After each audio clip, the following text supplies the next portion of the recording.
master school dances, because your school dance business shouldn't suck. Now we're going to go ahead and talk about the floods. This is the most important part. We've got two different parts, actually 3 parts to this video. Part 1, we're going to compare 4 of my favorite floods. Part 2, we're going to compare 3 of the strip type lights. And then part 3 is going to be comparing the winner of this shootout versus the winner of the shootout of the strip lights. And let's see which one really comes out on top. So here are the contenders. We have the TriPar profile. This is your standard, what I'm going to call old school LED type light. When I mean old school, I mean as far as mixing, where you have some that are red, some that are green, some that are blue, and they mix together, okay? Of course, this isn't an old school light at all because it's super lightweight, it's incredibly affordable, and the see-through casing makes for a nice uplight. Then you have what we call the newer school mixing lights, and these are the tri-quad LEDs, etc. And that means that all the colors come out of one LED. Now the big advantage of doing that, and you'll see, is that this is going to give you, for example, if we want a yellow, it's going to mix in, you know, with the green and the red and all that, and it's going to give you a yellow. With the ones that do traditional RGB mixing with individual LEDs, you may see, you know, a little bit of the ring around. But we'll let the video, you know, we'll let you judge for yourself. Next we have, this is the Mega TriPar profile, by the way, and these are 3-watt LEDs, 5 of them. Then we have the QWH5, which are much brighter LEDs, of course. Now I believe that, yeah, they're the 5-watt LEDs, and this is RGB white, okay?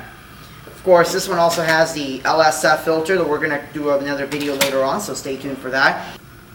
Last but not least is the Mega Tri64 profile. It's got 12 LEDs in them, so this one has the most LEDs, but it's not RGBW. That's why the price point on this is really attractive. But there's still color mixing RGBs in the, you know, for 1 out of each one. So let's go ahead and compare them real quick. We're going to go ahead and put them down for just a second. And I'm going to go ahead and turn this up. Go. The reason I'm putting them down is, first of all, so you can see the individual beams, but I also want you to see how thick these are.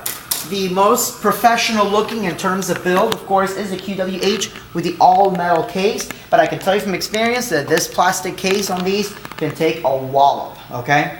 So again, notice that this is the thinnest, these two are here are the thinnest, and of course this one's a little bit thicker. Now none of these are battery powered, these are just the traditional ones. And this one, of course, has a fan because all these LEDs require the fans to run, so you may even hear the light eventually go zzz when it kicks in, but it doesn't send any noise to your speaker. Now this is really important because I've actually, you know, used the power linking so I can make a show where I put these on top of my speakers. When the fans kick on, you do not get any hum through your speakers, which is incredibly important. What we're going to do is we're not going to compare all 4 of them at a time. We're going to do, you know, one versus the other. You'll see why, because I already know which one's, you know, brighter than the other, but I want to show you the example. What you're seeing is the TriPar profile. Again, nice long throw into the other side of the room, but I'm going to go drop in the Mega TriPar profile. We're going to kind of aim it on the opposite corner. And the color that we're using like a baby bluish teal. So what are you noticing is that the colors are completely different. Why? Because it uses the color mixing. Again, the TriPar profile has individual blue and green LEDs, whereas the TriPar profile, they're all coming out from the same. So the color mixing is going to be substantially better. Now, this doesn't mean that the TriPar profile isn't a good light. With a little bit of DMX programming, you can make the colors match. But as far as, you know, having the same type of LED fixtures, this is important because if I throw these shows with the Mega TriPar profiles, they're not going to complement each other well using the same DMX RGB programs.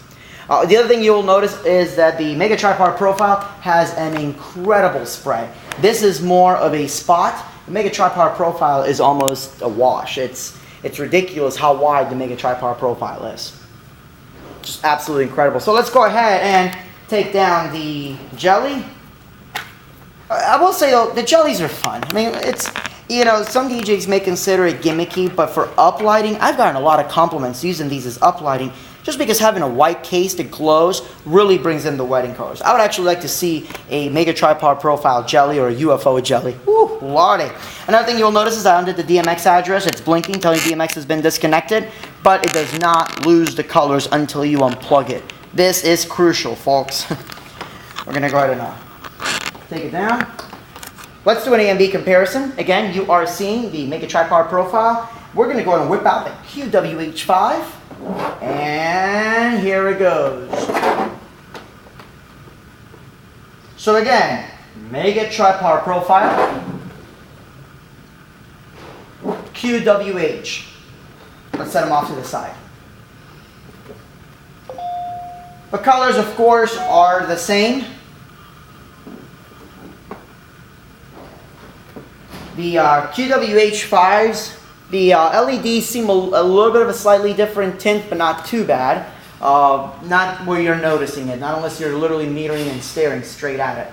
But again, really nice white beam here. No LSF filters are being used. I have this entire ballroom, this half of the ballroom flooded, only using 2 of these par cans. So again, when I say I can do, 800 people with 4 QWH5s and the LSF filters, I'm not kidding, okay?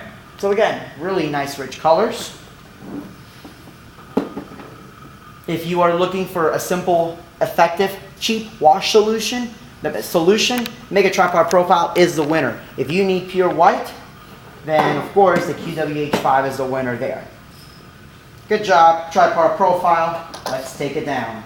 So again, the QWH has a slightly different tint, but again, not terribly noticeable. We're going to go and pull the QWH5 here. We're going to move it off to the side. Again, no LSF filter on the QWH5. This is truly a flood fixture all on its own, and you'll notice that there's not a lot of hot spotting there, okay? Now we're going to whip out the Mega Tri64. Bam! There it is. Just like the Mega TriPar profile, this one is insanely bright. Don't need to tell you how much brighter. It's ridiculously brighter than the Mega TriPar profile. But unlike the QWH5, this is more of a spot because of the 25-degree beam that it has on there.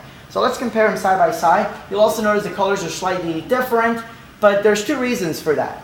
A, it could be a different generation of LEDs, but also because one is a spot whereas one is a flood. So the flood is going to look different just because, it's more spread out. But again, they're still all-in-one LEDs. So here is a QWH5, no LSF, Mega Tri64. QWH5, Mega Tri64.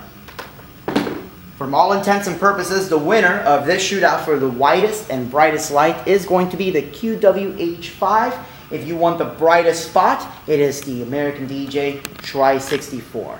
For the next video, we're going to, where we compare it versus the strips, we're going to compare it with a QWH5 because we want to see what has a wider wash. This has been Arnaldo Wofferman with Master School Dances. Thank you so much. God bless.